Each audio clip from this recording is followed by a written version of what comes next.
Dignità!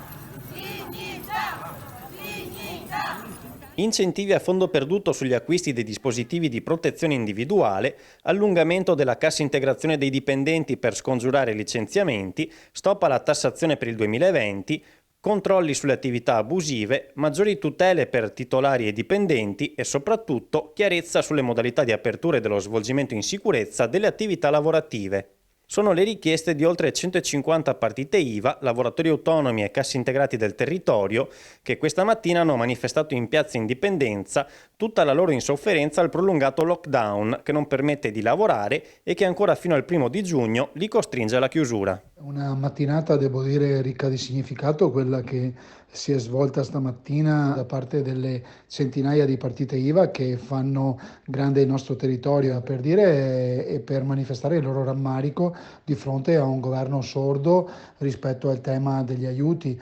Non hanno completato ancora il pagamento dei famosi 600 euro per le partite IVA perché sono finiti i soldi, questo è stato detto ovviamente dall'ufficio dell'INPS. Io ho voluto essere al loro fianco, ma non nel mezzo della piazza, perché avrebbe suscitato sicuramente la polemica di qualcuno che magari vede la questione come una questione, diciamo, di polemica e speculativa politica. Io credo invece di dover essere al loro fianco, prima ancora che col ruolo di vicepresidente della Regione Veneto, come tributarista, come libero professionista, come persona che è assieme tutti i giorni ai propri clienti nel proprio studio e che vede e sente il termometro della situazione. E come fai quando senti il termometro di questa situazione non essere al fianco di questi nostri imprenditori che hanno buttato il cuore oltre l'ostacolo e che stanno attendendo solo la data fatidica per poter tirar su le saracinesche, per poter attuare tutti quei dispositivi che saranno necessari per esercitare al meglio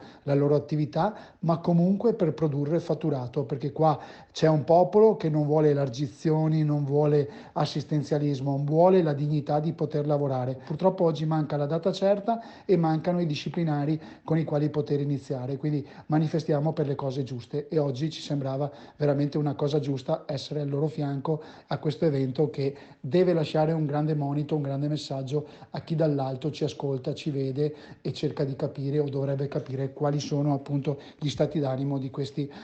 imprenditori appunto che, come dicevo, hanno buttato il cuore oltre l'ostacolo ma oggi non resistono più a una crisi che ovviamente li attanaglia.